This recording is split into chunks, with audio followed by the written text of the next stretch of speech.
मेरे वीडियो में आपका बहुत बहुत स्वागत है। आज मैं पाप मोचन एकादशी व्रत के बारे बात कर रही हूँ। भगवान श्री कृष्ण ने कहा, हे अर्जुन, चैत्र मास के कृष्ण पक्ष की एकादशी को पाप मोचन एकादशी के नाम से जाना जाता है। एक बार की बात है, पृथ्वीपति राजा मंधाता ने लोमस ऋषि से यही प्रश्न किया था जो तुमने मुझसे किया। अतः जो कुछ भी ऋषि लोमस ने राजा मांधाता को बताया वही मैं तुमसे कह रहा हूँ। राजा मांधाता ने धर्म के गुह्यतम रहस्यों के ज्ञाता महर्षि लोमस से पूछा, हे ऋषि श्रेष्ठ, मनुष्य के पापों का मोचन किस प्रकार संभव है? कृपा कर मुझ कोई ऐसा सरल उपाय बताएं जिससे सभी को सहज ही पापों से छुटकारा मिल जाए। पाप मोचनी एकादशी व्रत कथा। महर्षि लोमस ने कहा, हे नृपति, चैत्र मास के कृष्ण पक्ष की एकादशी का नाम पाप मोचनी एकादशी है। उसके व्रत के प्रभाव से मनुष्यों के अनेक पाप नष्ट हो जाते हैं। मैं तुम्हें इस व्रत की कथा सुनाता हूँ, ध्यानपूर्वक श्रवण करो। प्राचीन समय में चैत्र रथ नामक एक वन था जिसमें अप्सराएं किन्नराओं के साथ विहार किया करती थी। यहाँ सदैव वसंत का मौसम रहता था, अर्थात उस जगह सदा नाना प्रकार के पुष्प खिले रहते थे। कभी गंधर्व कन्याएं विहार विहार किया करती थी, कभी देवेंद्र अन्य देवताओं के साथ क्रीड़ा किया करते थे। उसी वन में मेघावी नाम के एक ऋषि भी तपस्या में लीन रहते थे। वे शिव भक्त थे। एक दिन मंजू घोषा नामक एक अप्सरा ने उनको मोहित कर उनकी निकटता का लाभ उठाने की चेष्टा की। इसलिए वह कुछ दूरी पर बैठ वीणा बजाकर मधुर स्वर में गाने लगी। उसी समय शिव भक्त महर्षि मेघावी को कामदेव भी जीतने का प्रयास करने लगे।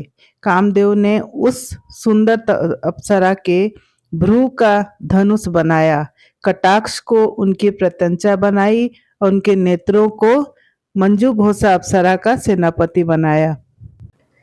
इस तरह कामदेव अपने शत्रु भक्त को जीतने को तैयार हुआ। उस समय महर्षि मेघावी भी युवावस्था में थे और काफी हृष्ट पुष्ट थे। उन्होंने यज्ञोपवीत तथा दंड धारण कर रखा था। वे एक दूसरे कामदेव के समान प्रतीत हो रहे थे। उस मुनि को देखकर कामदेव के वश में हुई मंजू घोषा ने धीरे धीरे मधुर वाणी से वीणा पर गायन शुरू किया, तो महर्षि मेघावी भी मंजू घोषा के मधुर गाने पर तथा उनके सौंदर्य पर मोहित हो गए।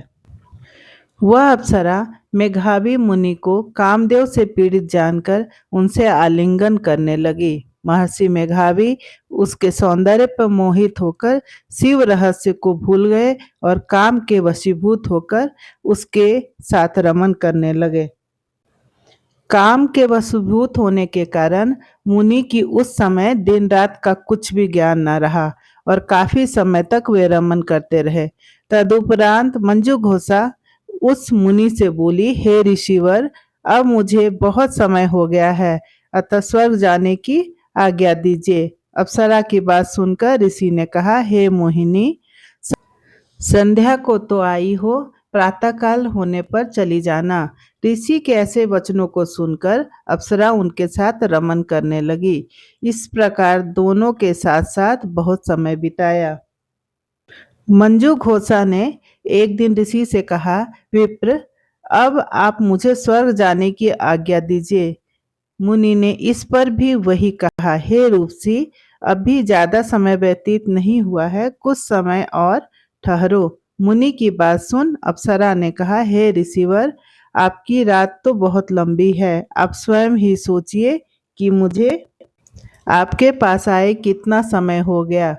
अब और ज्यादा समय तक ठहरना क्या उचित है? अप्सरा की बात सुन मुनि को समय का बोध हुआ और वह गंभीरता पूर्वक विचार करने लगे। जब उन्हें समय का ज्ञान हुआ कि उन्हें रमन करते 57 वर्ष बीत गए, तो वह अप्सरा को वह काल का रूप समझने लगे। इतना ज्यादा समय भोग विलास में व्यर्थ चला जाने पर उन्हें बड़ा क्रोध आया। अब वह भयंकर क्रोध में जलते हुए उस तप नाश करने वाली अप्सरा की तरफ भ्रिकुटी तानकर देखने लगे। क्रोध से उनके अधर कांपने लगे और इंद्रियां बेकाबू होने लगी। क्रोध से थरथराते स्वर में मुनि ने उस अप्सरा से कहा, मेरे तप को नष्ट करने वाली दुष्टा, तू महापापिन और बहुत ही दुराचारिणी है। तुझ पर धिक्कार है। अब तू मेरे श्राप से पिशाचिनी बन जा। मुनि के क्रोध युक्त श्राप से वह अप्सरा पिशाचिनी बन गई। यह देख वह व्यथित होकर बोली, हे ऋषिवर, अब मुझ पर क्रोध त्याग कर प्रसन्न हो जाइए और कृपा करके मुझे बताइए कि शाप का निवारण किस प्रकार होगा। विद्वानों ने कहा है, साधुओं की संगत अच्छा फल देने वाली होती है और आपके साथ तो मेरे बहुत वर्ष व्यतीत हुए हैं। अतः अब आप मुझ पर प्रसन्न हो जाइए, अन्यथा लोग कहेंगे एक पुण्य आत्मा के साथ रहने पर मंजू घोषा को पिशाचिनी बनना पड़ा। मंजू घोषा की बात सुनकर मुनि को अपने क्रोध पर अत्यंत ग्लानि हुई, साथ ही अपनी अपकीर्ति का भय भी हुआ। अतः पिशाचिनी बनी मंजू घोषा ने पुनि से कहा, तूने मेरा बड़ा बुरा किया है, किंतु फिर भी मैं तुझे इस श्राप से मुक्ति का उपाय बताता हूँ। चैत्र मास के कृष्ण पक्ष की जो एकादशी है, उसका नाम पाप मोचिनी एकादशी है। उस एकादशी का उपवास करने से तेरी पिशाचिनी की देह से मुक्ति हो जाएगी।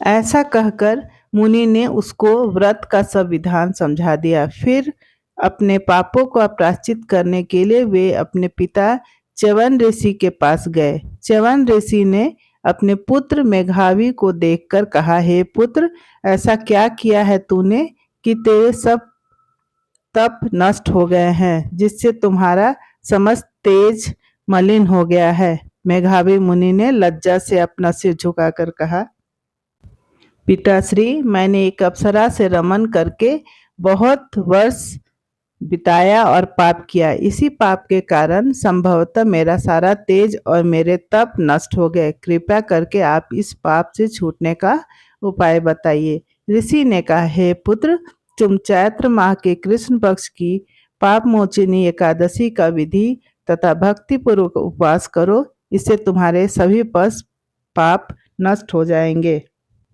अपने पिता च्यवन ऋषि के वचनों को सुनकर मेघावी मुनि ने पाप मोचिनी एकादशी का विधि पूर्वक व्रत किया। उसके प्रभाव से उसके सभी पाप नष्ट हो गए। मंजू घोषा अप्सरा भी पाप मोचिनी एकादशी का उपवास करने से पिशाचिनी की देह से छूट गई और पुनः अपना सुंदर रूप धारण कर स्वर्गलोक चली गई। लोमस मुनि ने कहा, हे राजन, इस पाप मोचिनी एकादशी के प्रभाव से समस्त पाप नष्ट हो जाते हैं। इस एकादशी की कथा के श्रवण व पठन से 1000 गौदान करने का फल प्राप्त होता है। इस उपवास के करने से ब्रह्मा हत्या करने वाले, स्वर्ण चुराने वाले, मद्यपान करने वाले, गमन करने वाले आदि भयंकर पाप से नष्ट हो जाते हैं और अंत में स्वर्ग लोक की प्राप्ति होती है। पाप मोचिनी एकादशी व्रत की कथा समाप्त हो गई। इस व्रत को श्रवण करने से ही पाप का नष्ट हो जाता है। धन्यवाद।